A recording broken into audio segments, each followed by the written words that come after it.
I loved when I was introduced to New Chid. I was like, wow, I'm really feeling the love. Also, I can only kind of see your outfits, but from what, because of the lights, but from what I'm seeing, beautiful, gorgeous, never been seen before. I should get close to this microphone, here we go. So yeah, thank you so much for being here tonight, for listening to me talking first of all in front of all of these other amazing speakers and performers. It's amazing to be in a place like this tonight. This event, as previously mentioned, is inspired by lesbian history and by kind of idealized versions of it. Tipping the Velvet is the classic example of lesbian music hall. And though its characters and the romances within the book are fictional, the world that inspired them was not. I'm a lesbian fashion historian, and Tipping the Velvet was a huge inspiration for the work that I do. That and Anne Lister, or Gentleman Jack, who's kind of known as the first modern lesbian, and another icon of 19th century lesbian style. My work is about finding ourselves in the past, in history, especially through fashion and self-styling, the ways that we present ourselves to the world. And the barrier between our lesbian bodies and the rest of society, the costumes that we put on to present ourselves to our friends or even our lovers, or to make ourselves visible as part of a group. I started researching lesbian fashion history while completing my master's in history of design, where I focused on some more recent lesbian style, like slogan t-shirts, particularly those that were handmade or customized, with messages to insist upon being visible. In the years since, lesbian fashion history has become my full-time passion. Alongside my book, Unsuitable, A History of Lesbian Fashion, I run a website called dressingdykes.com, where I post about queer history in bite-sized pieces in a way that's accessible to people.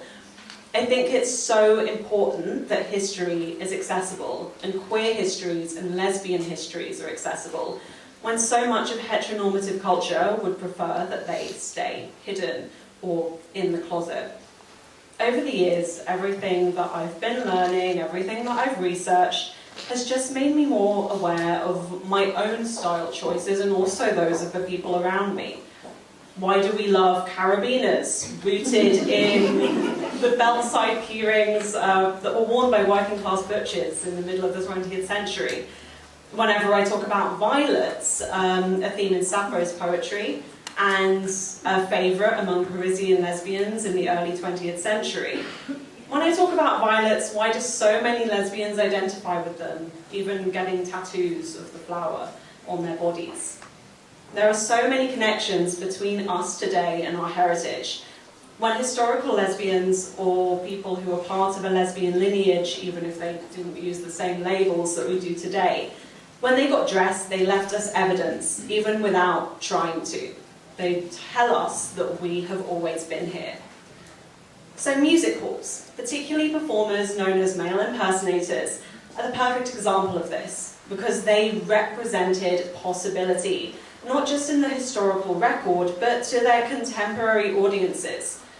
The UK in particular has a long history of male impersonation on stage, but the music hall was where it really took off.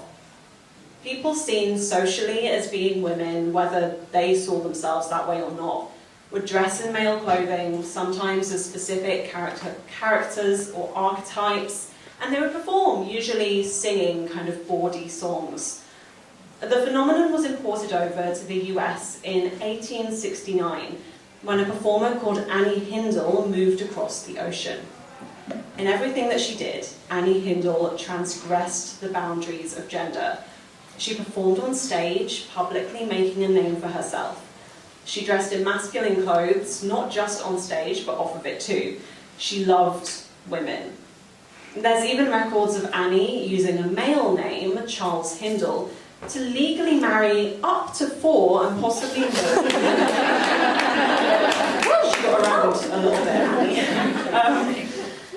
To quote a New York newspaper from 1891, Annie was blonde, About 5'6" with a plump form, well-shaped hands, small feet and closely cropped hair, which on or off the stage she parted on the side, brushing it away from her temples just as men do. She was glamorous. She wore luxurious fabrics and luxurious cuts of clothing and branded herself the king of fashion. All of this glamour and all of this transgression was inspirational and inarguably inspirational. Ella Wesner is another of the most famous names in male impersonation, and she only began her career in 1870, a year after she'd met Annie backstage while Ella was still working as a ballet dancer. She had a quick pivot into going, actually, I'm going to be a male impersonator instead. Ella went on to tour the US and the UK, and while she was touring the UK, was known as the New York Beau. She was also rumoured to have been part of a scandalous lesbian elopement when she ran away to Paris in 1872 with Helen Josephine Josie Mansfield, who had been in the middle of a dramatic love triangle between two wealthy men. And then she ran off to Paris with her lesbian lover. Annie also directly inspired another male impersonator, named Blanche Selwyn. Blanche Selwyn was the stage name of Blanche DeVere.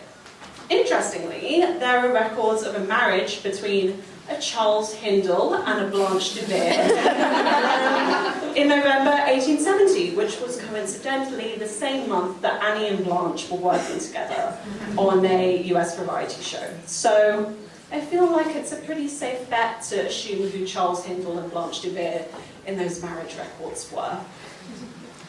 Blanche Selwyn's male impersonating career is just as interesting, though, as this possible whirlwind romance. She was successful, and she was particularly praised for the clothes that she wore and her costumes on stage.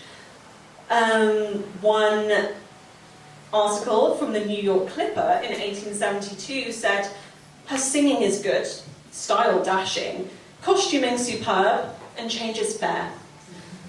What's really interesting is that Blanche, unlike other male impersonators who could be and regularly were mistaken for men in their everyday lives and on stage, was more obviously a woman in figure to the audiences. She was bigger with more curves than others, and she liked to wear well-cut suits and richly embroidered waistcoats. Her close-fitting outfits on her curvier body made her recognisable as a cross-dressing woman to an audience who only saw gender in black and white. Her incredible fashionability on the stage meant something different to her audiences.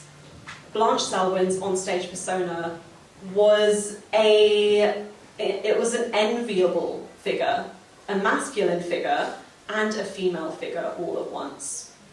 Her command of male clothing was part and parcel in the eyes of the audience with her womanhood. Ella and Blanche were both inspired by Annie Hindle's career, but they were both performers to begin with. What's really interesting about male impersonation and about music hall, to me at least, as a lesbian fashion historian, is how it was received by regular women in the audiences. In Tipping the Velvet, the main character, Nan, sees a male impersonator for the very first time and thinks, "I never saw a girl like her before. I never knew there were girls like her." Though Nan is fictional, her longing definitely isn't. Vesta Tilley is probably the most famous male impersonator, perhaps of all time. She was also the highest paid woman in Britain in the 1890s. Vesta Tilley herself, though, isn't really part of lesbian history. Vesta Tilley was firmly a stage name. She lived her everyday life instead as Matilda Alice Powles, and later Lady de Vries, who was the wife of a Conservative MP. So, kind of miles away from Annie Hindle. But once again, Vesta Tilley represented possibility. One theatre scholar has called Vesta Tilley's stage presence the vision of Adonis. That scholar implies that any woman who fell for Vesta Tilley was only doing so because she was playing a man so convincingly. And while this might be true in some cases, I think there's definitely more to it than that. Vesta Tilly had loads of female fans. They bought loads of photographs of her, they would send her flowers, they would lurk at the door to her dressing room after her shows. They knew who she was, they knew who they were going to try and see.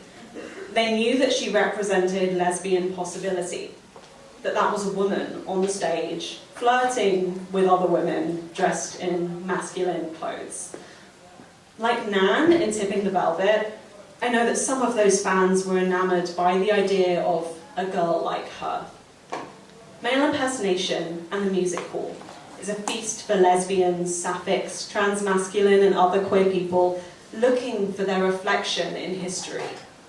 A waistcoat and a suit, a top hat and a flower pinned to a lapel are markers of our loud, flamboyant, fashionable history.